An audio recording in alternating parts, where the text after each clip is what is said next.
Bonjour à tous, je suis Brieux Simon, psychothérapeute spécialisé en psychosomatique. Je fais le lien entre les chocs émotionnels et les pathologies. Quel est le rôle du pharynx?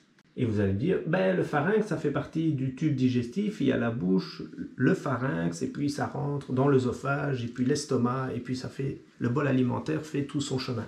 Et vous avez tout à fait raison, le pharynx fait partie du système digestif, du tuyau, de la tuyauterie. Et comme ça fait partie du système digestif, et qu'il en garde la mémoire archaïque, le côté droit du pharynx sert à attraper le morceau, à le caler. On est déjà en train d'avaler le morceau qui m'appartient. Le côté gauche, c'est je dois rejeter un morceau qui ne doit absolument pas passer parce qu'il ne me convient pas. C'est également la mémoire des pigeons et du gosier, etc., qui vont caler la nourriture pendant leur vol pour l'amener à leurs petits chez les oiseaux par exemple. Et ces oiseaux ne peuvent donc pas perdre le contenu de cette nourriture puisqu'ils doivent nourrir leurs petits et que c'est vital.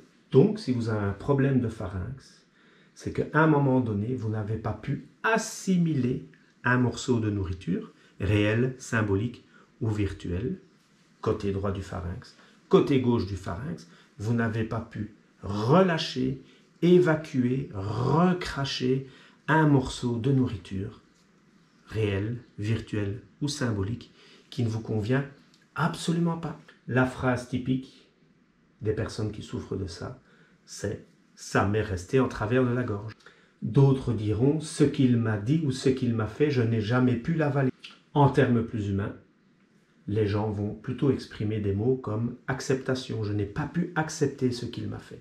C'est un mot trop vague pour la psychosomatique, mais ce sont des mots qu'on peut entendre et à ce moment-là, il est utile de faire reformuler le ressenti de la personne pour qu'il comprenne que c'est « je n'ai pas pu avaler le morceau » ou « je n'ai pas pu recracher le morceau » qui était indigeste pour moi.